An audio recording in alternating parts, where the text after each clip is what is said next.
오늘도 하늘이 탁하고 뿌였습니다. 이 미세먼지가 하루 이틀 일이 아니죠. 호흡기 질환은 물론 결막염과 탈모 그리고 치매까지 영향을 미치면서 급기야 세계보건기구는 미세먼지를 1급 발암물질로 지정하기도 했는데요. 미세먼지가 인체에 미치는 영향과 대처하는 방법, 을지대병원 가정의학과 오한진 교수와 이야기를 나누겠습니다. 어서 오십시오. 안녕하세요. 네. 명색이 봄인데 네. 청명하고 푸른 하늘을 많이 보고 싶거든요. 네. 교수님도 외출하시면서 미세먼지 정말 심하다 자주 느끼시죠? 그럼요. 요즘 너무 뿌연 하늘을 보지 않습니까? 네네. 너무 심한 날은 가급적 외출을 삼가는 게 좋다. 그냥 피하는 게 상책이다. 이런 말도 있던데요. 정답이죠. 사실 밖에 나가서 집에 있을 때보다 훨씬 더 많은 미세먼지를 흡입할 수밖에 없기 때문에 네. 아무리 보호장구를 갖췄다 하더라도 그럴 때는 피하는 것이 훨씬 더 좋은 방법입니다. 마스크 이용하시는 분들도 많이 늘었잖아요. 많이 늘었죠. 네, 이것도 조금 더 구체적으로 잠시 후에 이야기하겠습니다만 네. 도움이 되는 면이 그럼요. 있을까요? 확실하게 이 마스크 중에서도 네. 미세먼지를 막을 수 있는 마스크를 이용하면 그냥 나가신 것보다는 훨씬 더 방어가 되는 겁니다.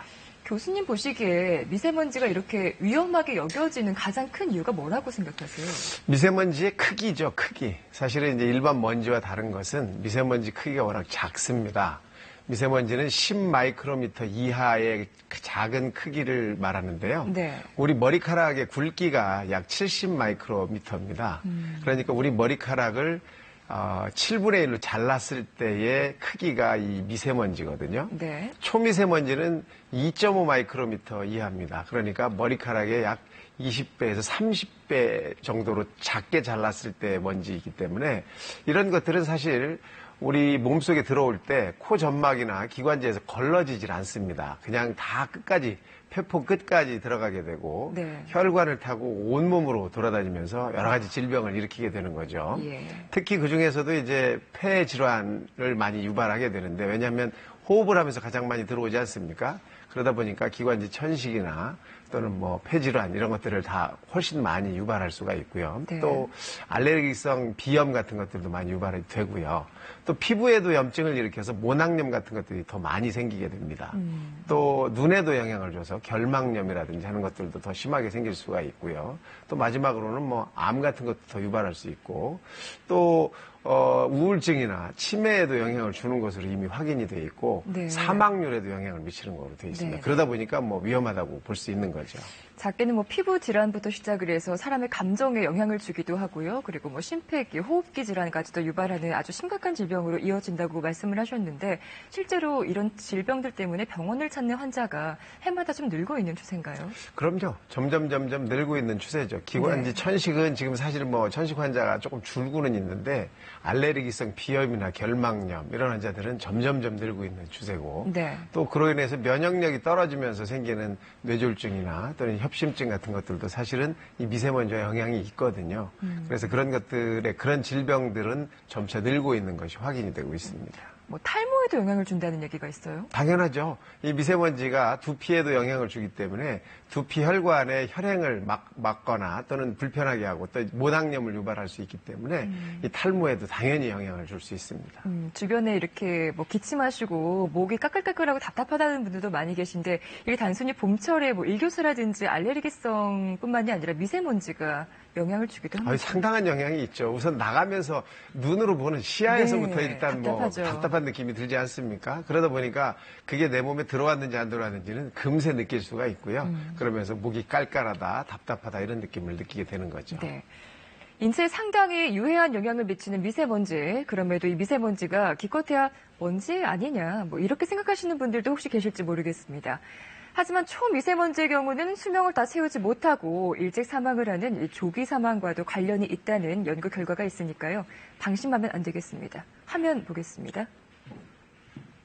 네, 목도 많이 아프고 잘 때 일어나면 이제 목이 칼칼하면서 항상 이제 미세먼지 있다고 나오니까 날씨에 이제 외출할 때는 마스크는 필수로 챙기고 외출을 되도록 안 하려고 하는데 등하원이나 어쩔 수 없이 아이 데리고 나가야 될 때가 많잖아요. 좀 걱정이 돼요. 눈이 굉장히 시큼시큼하고요. 목이 따가운 게 굉장히 일단 많이 걱정이 돼요. 이러다 큰 문제 생기는 거 아닌가. 최근 수도권을 뒤덮은 고농도 미세먼지의 80% 이상은 중국 등 외부에서 유입된 것으로 분석되고 있습니다. 중국 동쪽 연안 지역 공장 굴뚝에서 매연이 쉴 새 없이 뿜어져 나오는데요.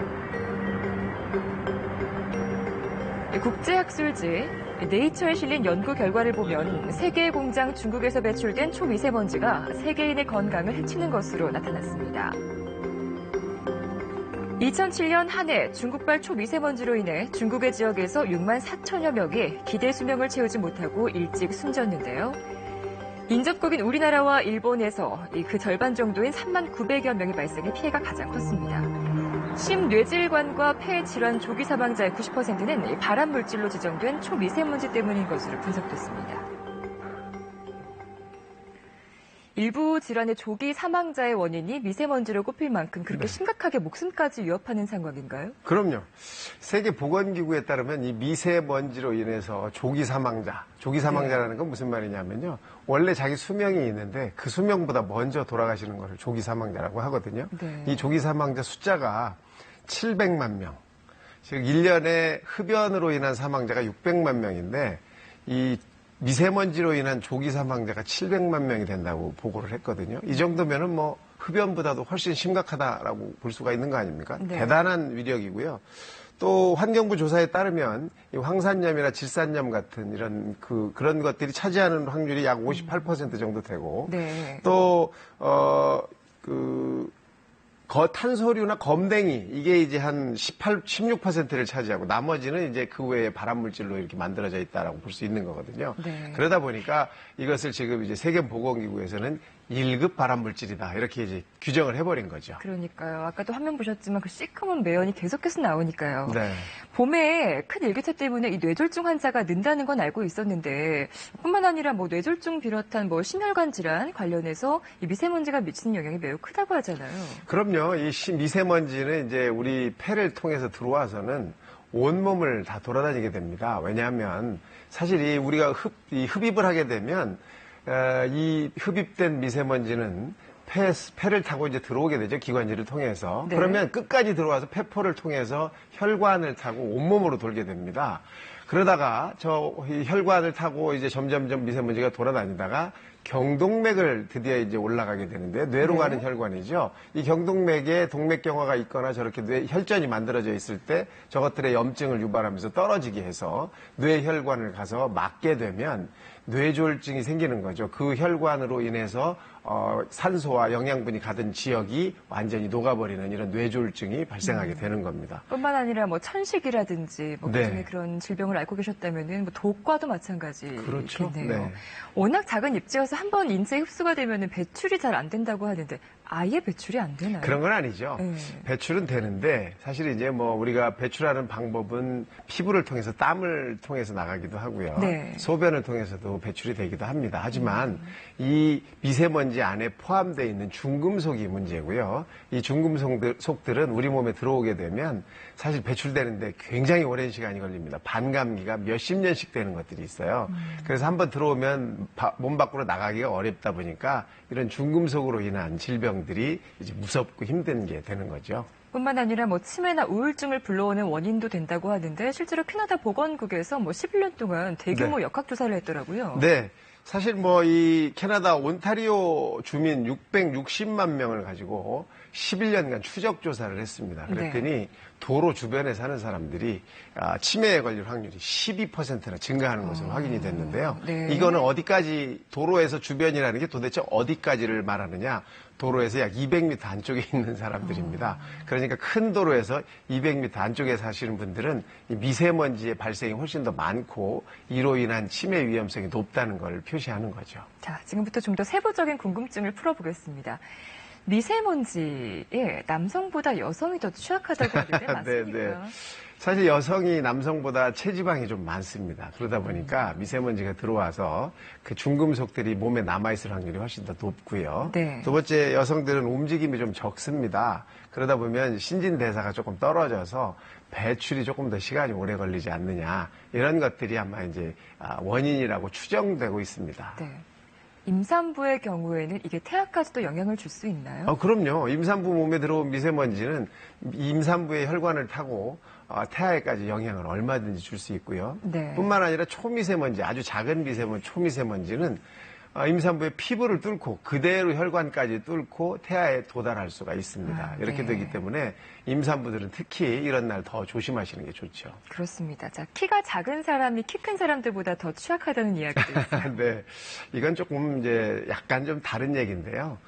중금속이 포함된 미세먼지다 보니까 사실 대기권에서 점차 아래쪽으로 많이 위치하게 됩니다. 그러다 보니까 키에 영향을 좀 받지 않을까 이런 생각을 해본 건데 네. 사실 우리가 키가 크고 작아봐야 뭐 몇 cm 차이 납니까? 그 정도 가지고는 큰 위험성이 있다고 보기는 조금 어렵습니다. 하지만 어른과 아이의 경우에는 큰 차이가 있잖아요. 그럼요.